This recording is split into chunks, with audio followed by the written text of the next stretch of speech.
Assalamualaikum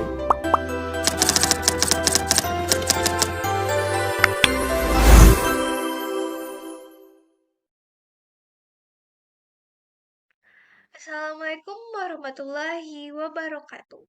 Perkenalkan, nama saya Putri Zara Albibah. Saya berasal dari Prodi Manajemen Fakultas Ekonomi dan Bisnis Universitas Andalas. Jadi, pada kesempatan kali ini saya akan menjelaskan tentang sumber hukum bisnis. Hukum bisnis itu sendiri pada dasarnya adalah aturan yang mengatur semua kegiatan usaha agar bisa berjalan dengan adil, tertib, dan bisa dipercaya. Tapi pertanyaannya, hukum itu asal dari mana sih? Nah, itulah yang disebut dengan sumber hukum bisnis. Jadi, sumber hukum bisnis adalah segala sesuatu yang menjadi dasarnya lahirnya aturan-aturan dalam kegiatan bisnis, baik secara tertulis maupun tidak tertulis.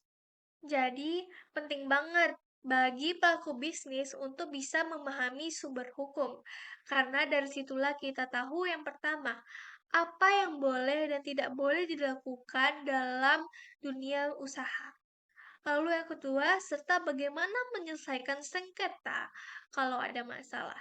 Misalnya dalam jual beli, kontrak kerjasama, atau pembuatan perusahaan, semuanya harus berdasarkan hukum yang sah.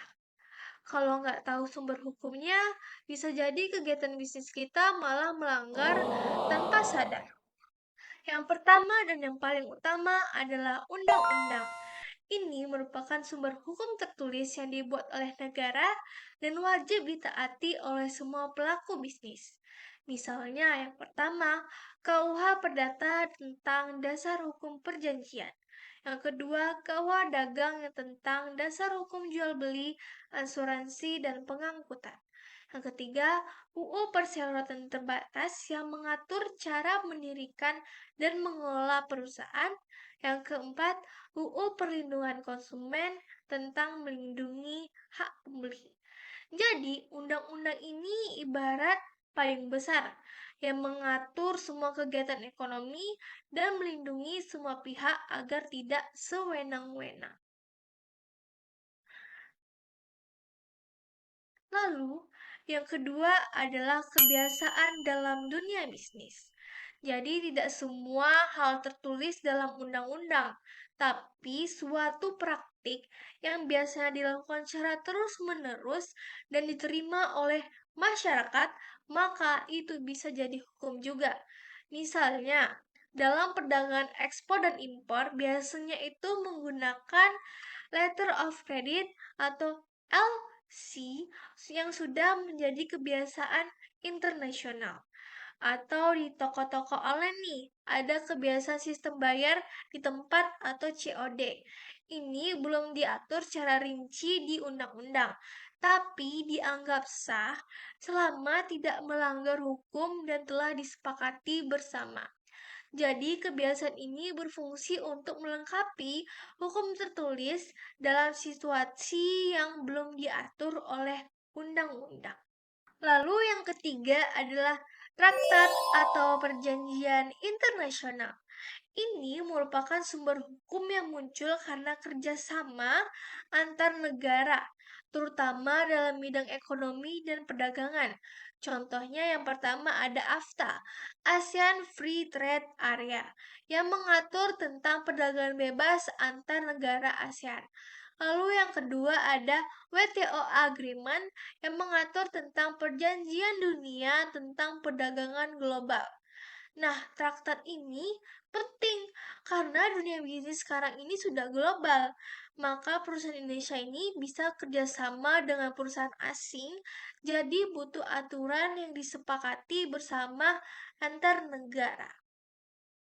Nah, lalu yang keempat adalah jurisprudensi, yaitu keputusan hakim terdahulu yang dijadikan dasar untuk memutus kasus yang serupa. Jadi, kalau ada kasus sengketa bisnis yang mirip, hakim sekarang bisa meniru atau mengacu pada keputusan hakim yang terdahulu atau sebelumnya. Misalnya, Dulu Mahkamah Agung pernah memutuskan kasus sengketa kontrak kerjasama. Nah, keputusan itu bisa dipakai lagi oleh hakim lain. Artinya, hukum bisnis itu bukan soal tentang undang-undang, tapi juga bisa dari pengalaman pengadilan dalam menyelesaikan sengketa. Lalu yang kelima adalah doktrin, yaitu pendapat ahli hukum yang dijadikan pedoman oleh hakim, dosen, atau praktisi hukum. Misalnya, pandangan Prof. Subekti tentang hukum perjanjian atau Munir Fuadi tentang hukum bisnis modern. Meskipun bukan hukum bisnis tertulis, tapi doktrin ini sering dipakai sebagai bahan pertimbangan ilmiah dalam mengambil keputusan hukum. Nah, kelima sumber hukum tadi saling berhubungan dan saling melengkapi. Undang-undang memberi dasar utama, kebiasaan menyesuaikan dengan praktik di lapangan, traktat mengatur hubungan lintas negara, jurisprudensi memberi panduan lewat pengalaman hakim, dan yang kelima, doktrin memperkuat dasar pemikiran hukumnya. Jadi, hukum bisnis itu sendiri bisa hidup dan berkembang terus, mengikuti perubahan dunia usaha. Jadi, menurut saya pribadi, memahami sumber hukum bisnis itu sangat penting, terutama bagi mahasiswa seperti saya. Karena saat nanti saya terjun ke dunia kerja atau membangun usaha, kita tuh harus tahu kan dasar hukum supaya tidak salah langkah, tidak mudah ditipu, dan bisa menjalankan bisnis secara adil dan bertanggung jawab. Terima kasih.